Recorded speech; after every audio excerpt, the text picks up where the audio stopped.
Hey, what's up guys? Thanks for stopping by the channel.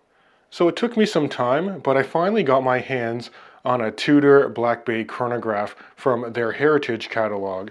And on the wrist, I'm actually wearing the Panda version on the supplied OEM leather strap.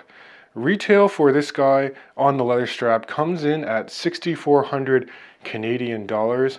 And given the specs and the heritage behind this watch, I do think that's actually a fairly reasonable price to ask.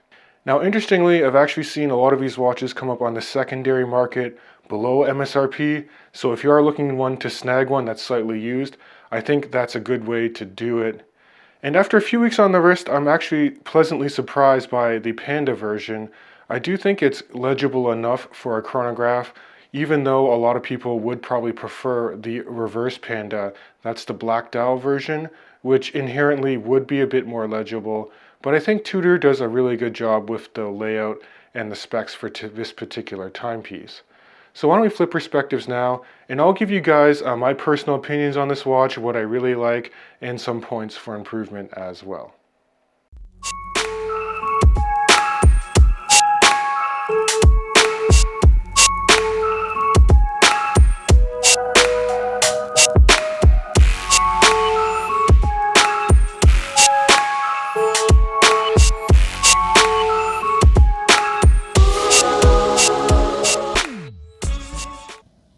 Alright, so now we're in the studio with the Tudor Black Bay Panda chronograph.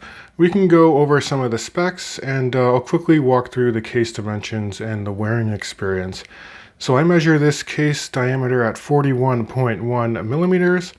Flipping the watch to this side, lug to lug distance, so that's the length between my thumbs, is an even 50 millimeters. In terms of overall thickness, I measure it at 14.4 millimeters. From the bottom of that screw down case back to the top of this boxed and slightly domed sapphire crystals. And I will say, in terms of chronographs, this does not feel overly thick at all, especially because the pushers and the crown are oversized and break up the mass of the mid case, in my opinion. And I will say that this sapphire crystal does carry some nice anti-reflective treatment, and at extreme angles you even get a bit of distortion because of that dome.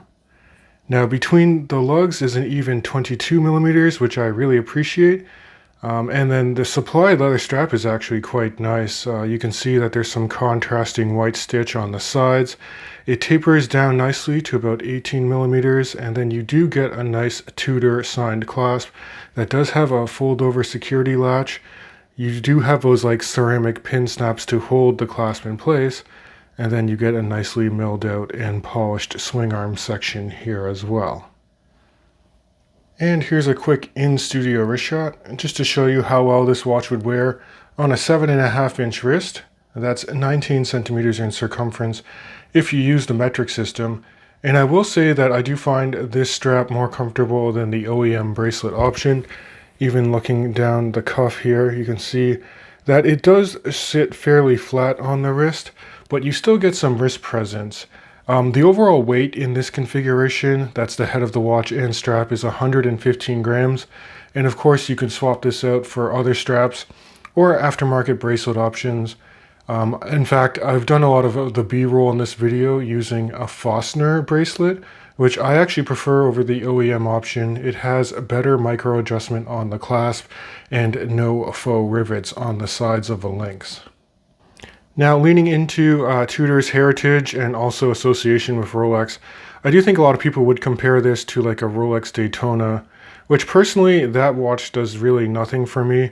I actually prefer the more symmetrical bi-compax layout of this Tudor here. Plus you have a nicely and discreet done date window at the 6 o'clock position.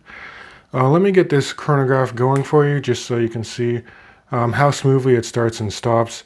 It is a column wheel chronograph, which is a nice touch.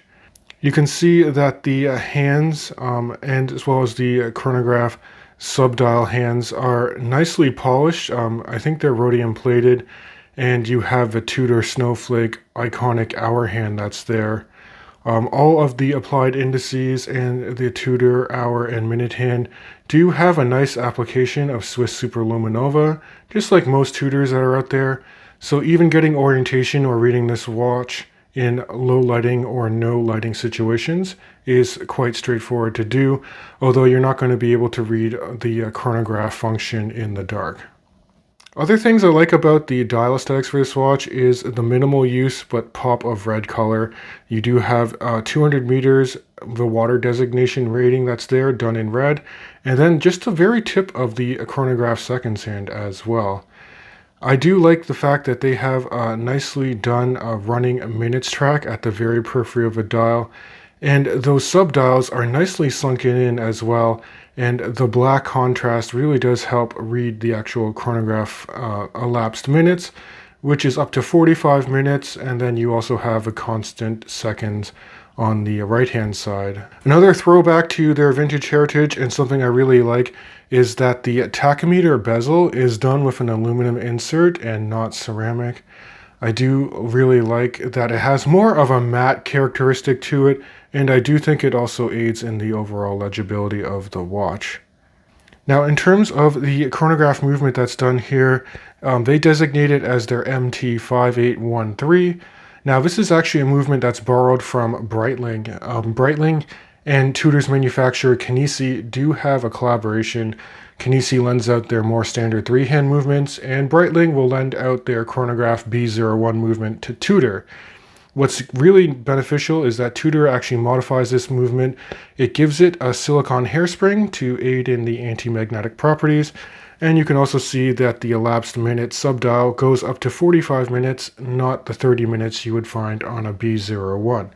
Now, this is also a COSC certified movement, so it's very accurate, and you're getting 70 hours of power reserve. And of course, to operate this movement, you do have the screw down crown, as well as screw down pushers on the 2 and 4 o'clock side of the case that's here. This crown is nicely knurled, and it is screwed down to aid in 200 meters of water resistance. What I don't really like is that manually winding this movement, I find, is extremely stiff. I'm not sure if it's just my example or if other people have reported this as well. That being said, it does thread really nicely. There's really no crown wobble that's there. But another negative for me is that they did use those screwed down pushers that are here.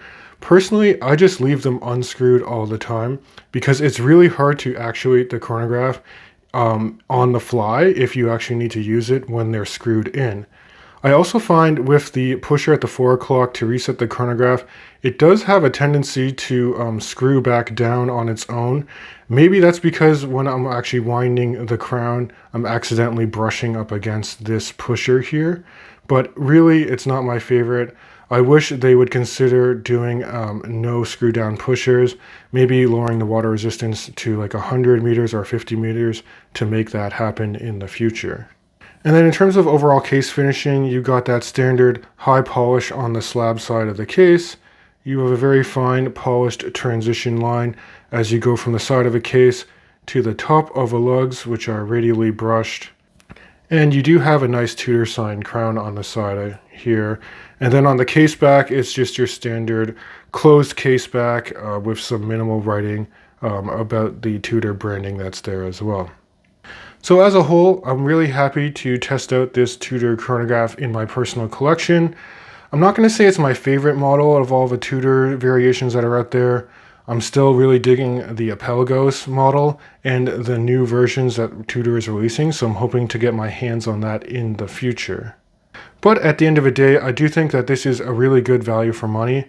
In terms of getting a chronograph of a B01 type movement, most of the Breitling chronographs are actually priced several $1,000s ahead of this particular watch, and this watch also gives you the benefit of being 200 meters water resistant and having a really cool vintage heritage and cool bi-compact style layout. In terms of potential negatives, I do find it's a bit cumbersome to actually wind the movement and operate the chronograph pushers, and it might not be the most legible chronograph that's out there. But I'd love to also hear your guys' feedback on this particular Tudor Panda chronograph, and if you want to pick one up in the future. Thanks for watching this video to the end, and if you do enjoy this content, please consider subscribing to the channel. It does help out a lot, and as always, I can't wait to catch you guys in the next video.